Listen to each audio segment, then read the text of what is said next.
নমস্কার বন্ধুরা, পিয়া হেসেলে আপনাদের সকলকে স্বাগত জানাই।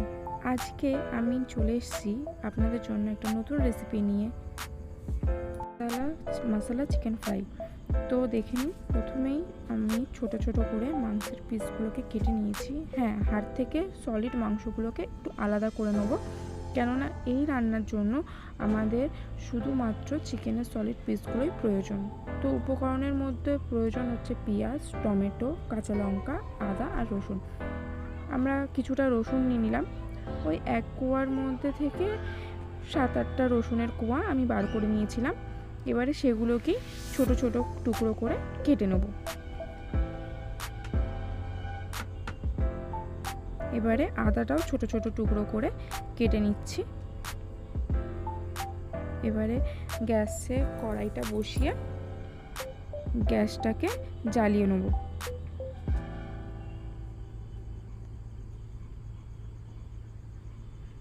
কড়াইটা গরম হয়ে গেলে ওর মধ্যে আমরা সাদা তেল বা সর্ষের তেল অ্যাড করব।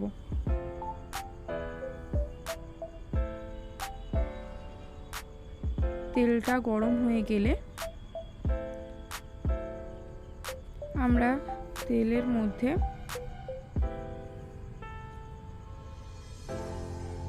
মাংসগুলোকে একটু ভেজে নেব। তো আমি তেলের মধ্যে মাংসগুলোকে প্রথমে দিয়ে নিচ্ছি।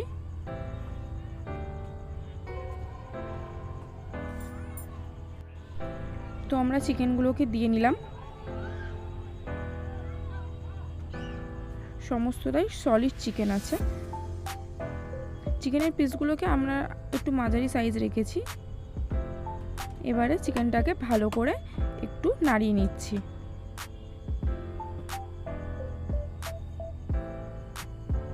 এবারে চিকেনটাকে কিছুক্ষণের জন্য ঢাকনা দিয়ে রেখে দিলাম। গ্যাসের এটা আপনারা স্লোই রাখবেন। কিছুক্ষণ পরে ঢাকনা খুলে মাংসটাকে আর একবার একটু ভালো করে নাড়িয়ে নেব।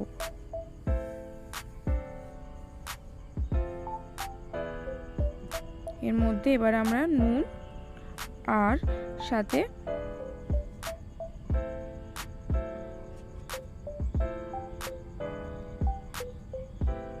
একটু হলুদ দিয়ে দিলাম। এবারে নুন আর হলুদটাকে একটু ভালো করে মিশিয়ে নেব। মাংসটাকে একটু ভালো করে নাড়িয়ে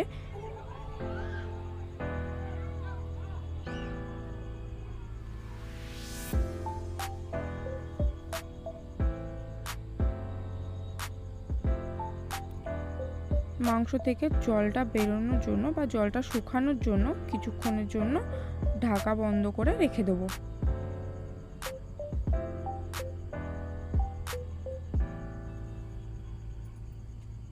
এবারে এর মধ্যে একটুখানি ভিনিগার অ্যাড করলাম।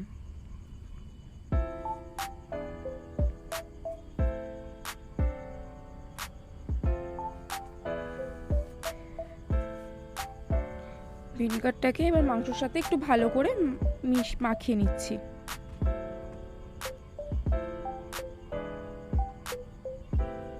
এবার এটাকে ঢাকনা বন্ধ করে কিছুক্ষণের জন্য রেখে দিলাম, যাতে মাংস থেকে জলটা বেরিয়ে সেটা শুকানোর অবস্থায় চলে আসে। ঢাকনা খুলে দেখুন বন্ধুরা, ঢাকনা খোলার পরে মাংস থেকে অনেকটা পরিমাণে জল বেরিয়েছে। এবারে এই জলটাকে শুকানোর জন্য আরও কিছুক্ষণ লো ফ্লেমে রেখে দেবো।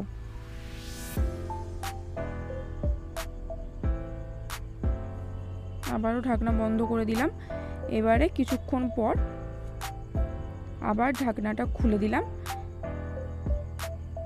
দেখুন এবারে মাংসর ভেতর দিয়ে জলটা টেনে নিয়ে একটু তেল ছাড়তে শুরু করেছে।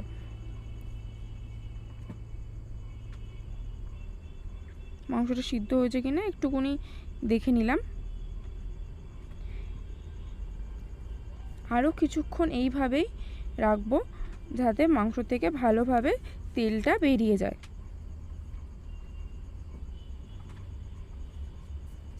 দেখুন মাংসর মধ্যে জলটা পুরোপুরি টেনে নিয়ে তেল ছেড়ে দিয়েছে। এবারে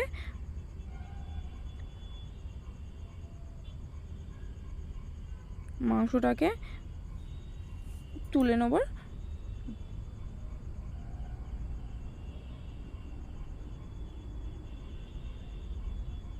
আমরা এবার মাংসটাকে তুলে নিচ্ছি, যেহেতু মাংস থেকে তেলটা ছেড়ে দিয়েছে।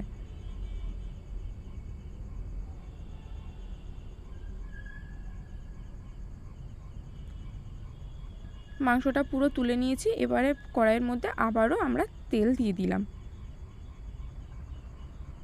বেশ অনেকটা পরিমাণেই তেল দেবেন। অবশ্য আপনারা যতটা পরিমাণ চান ততটা পরিমাণে তেল দিতে পারেন। আর গ্যাসের ফ্লেমটা একটু লোই রাখবেন, না হলে তেলটা সাথে সাথে পুড়ে যাওয়ার সম্ভাবনাটা বেশি থাকে।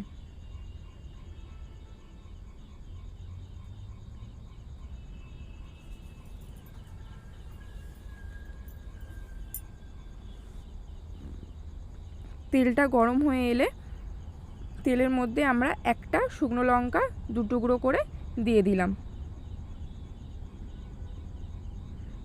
তার মধ্যে এবার 1/2 চামচ গোটা জিরে দিয়ে দিলাম। এবারে যতক্ষণ না শুকনো লঙ্কা আর গোটা জিরেটা একটু ভাজা ভাজা হয়, একটু লাল লাল হওয়া অবধি আমরা এটাকে লো ফ্লেমেই ভাজবো।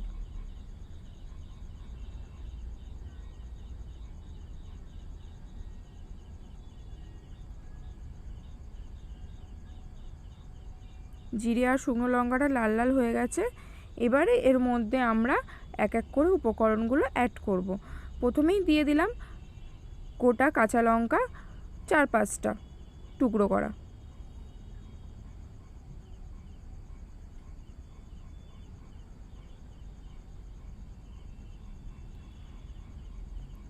তারপরে আমি আদা রসুন কুচিগুলো দিয়ে দিলাম, যেটা এর আগে আমরা কেটে রেখেছি। এবারে এটা একটুখানি ভালো করে নাড়িয়ে নিচ্ছি, যাতে পুড়ে না যায়। এটা একটু লাল লাল হয়ে গেলেই পরের উপকরণগুলো আমরা অ্যাড করব। রসুনটা আর লঙ্কাগুলো মোটামুটি লাল লাল হয়ে এসছে, আপনারা দেখতে পাচ্ছেন।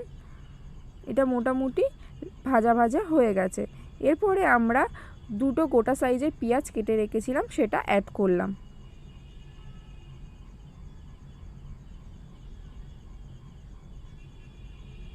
আমি পেঁয়াজটা একটু বড় সাইজের নিয়েছিলাম, তাই 2টো নিয়েছিলাম। আপনারা চাইলে আপনাদের প্রয়োজন মতন আরও বেশি নিতে পারেন।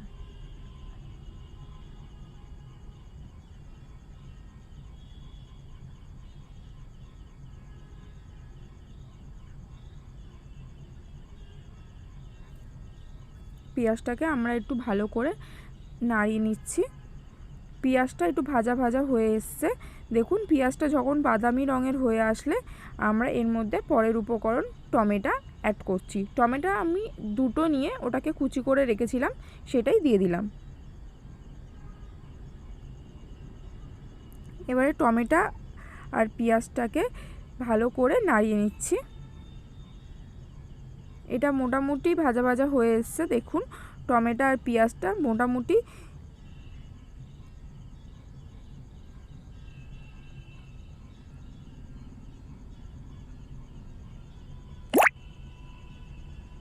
এরপরে আমি মাংসগুলো এর মধ্যে দিয়ে দিচ্ছি।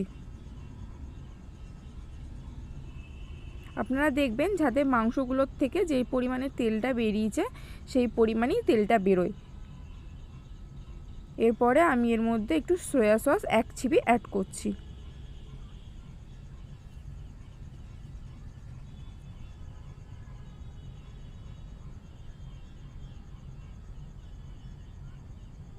এবারে মাংস আর মশলাগুলো একটু ভালোভাবে নাড়িয়ে নিচ্ছি।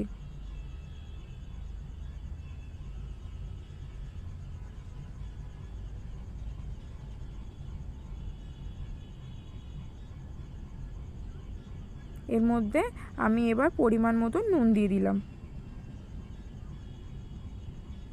নুনটা যেহেতু আগেই মাংস ভাজার সময় দিয়েছিলাম, তাই আপনারা আপনাদের আন্দাজ মতনই দেবেন। আমি এখানে 1/2 চামচের 2 চামচ দিয়েছি, তো আপনারা আপনাদের পরিমাণ মতন দেবেন।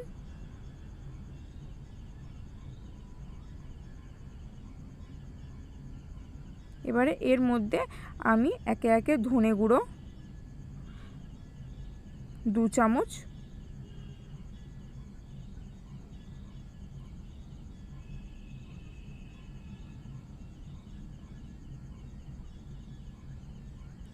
জিরে গুঁড়ো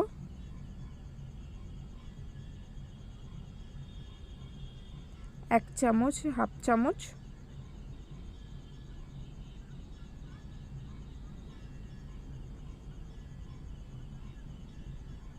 সাথে হাফ চামচ লঙ্কার গুঁড়ো।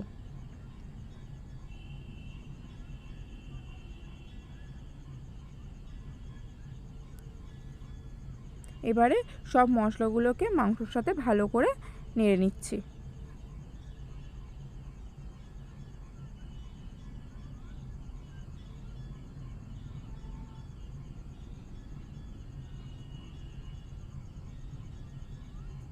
মাংসটা এবারে এই মশলাগুলোর সাথে ভালো করে ভাজা ভাজা করব।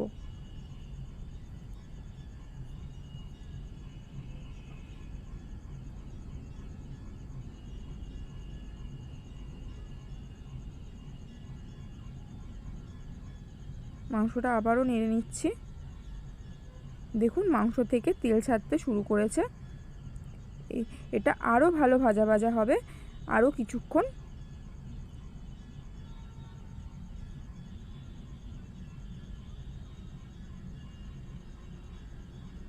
আপনারা চেষ্টা করবেন এটাকে একদম লো ফ্লেমে রাখার, না হলে তলায় লেগে যেতে পারে। তলায় লেগে গেলে এর টেস্টটা নষ্ট হয়ে যাবে। তো সেক্ষেত্রে আপনারা একটু লো ফ্লেমে রেখে এটাকে বারবার করে ভাজা ভাজা করবেন, আর মাঝে মধ্যে একটু নেড়ে নেড়ে দেবেন যাতে তলায় লেগে না যায়।